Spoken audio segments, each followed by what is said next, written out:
Former President Donald Trump made headlines around the world by publicly calling out the ongoing violence and persecution faced by Christians in Nigeria, a crisis that had been escalating for years. He didn't mince words.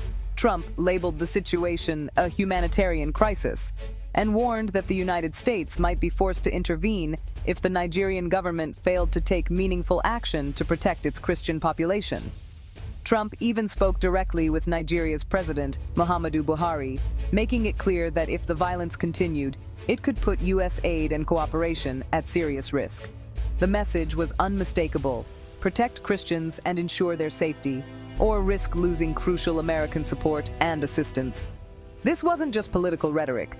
Trump's administration took concrete action by officially designating Nigeria as a country of particular concern for religious freedom violations, a rare and significant move. That label carries real weight, signaling the possibility of diplomatic pressure, sanctions, or economic consequences if the situation did not improve. Trump's strong stance put religious freedom and the protection of persecuted Christians at the very center of U.S. foreign policy toward Nigeria, making it a top priority. This bold approach set the stage for a tense diplomatic standoff between the two nations, with high stakes for both sides.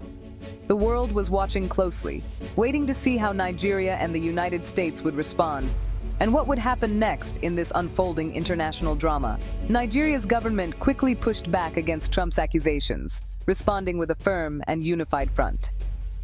Officials insisted the country values religious diversity and is deeply committed to protecting the rights and safety of all citizens, regardless of their faith or background.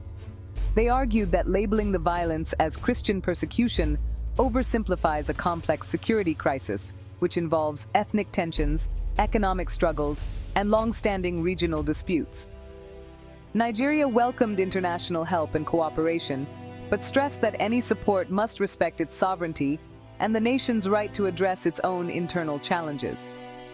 The government pointed to ongoing efforts, dialogue with religious leaders, military action against extremists, and peace talks with community leaders, to show it was actively addressing the problem and seeking long-term solutions. They emphasized that both Christians and Muslims have suffered from violence, highlighting the shared pain and loss experienced by communities across the country.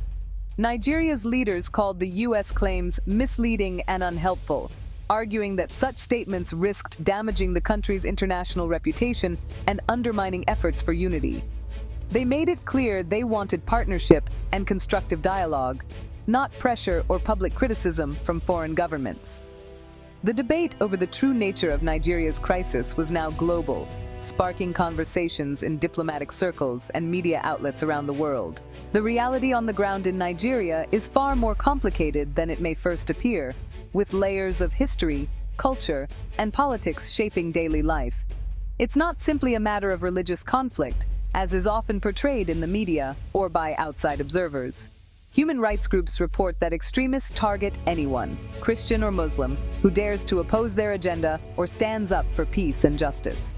Ethnic rivalries, competition for scarce land and water, and widespread poverty all combine to fuel the ongoing violence and unrest.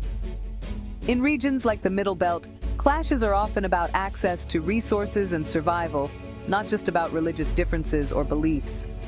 Both sides have committed acts of violence and have also suffered deeply, with countless innocent people caught in the crossfire. International headlines often miss these complexities, focusing only on religion and overlooking the deeper issues at play. The Nigerian government insists the crisis is about general insecurity, criminality, and governance challenges, not just religious persecution.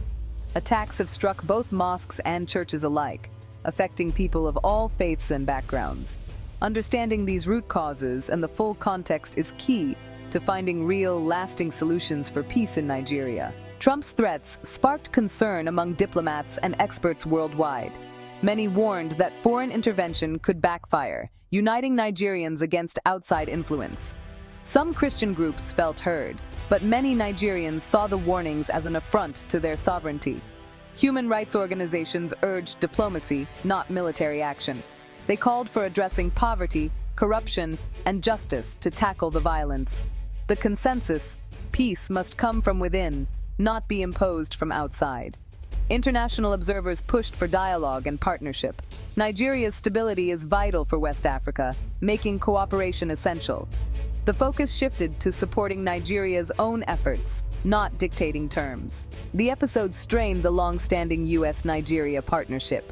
The U.S. focus on Christian persecution risked oversimplifying Nigeria's complex crisis.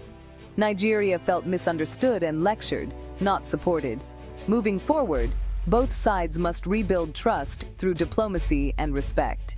Nigeria needs to show it's serious about protecting all citizens. The U.S. must decide between partnership and pressure. True progress means empowering Nigeria to solve its own problems.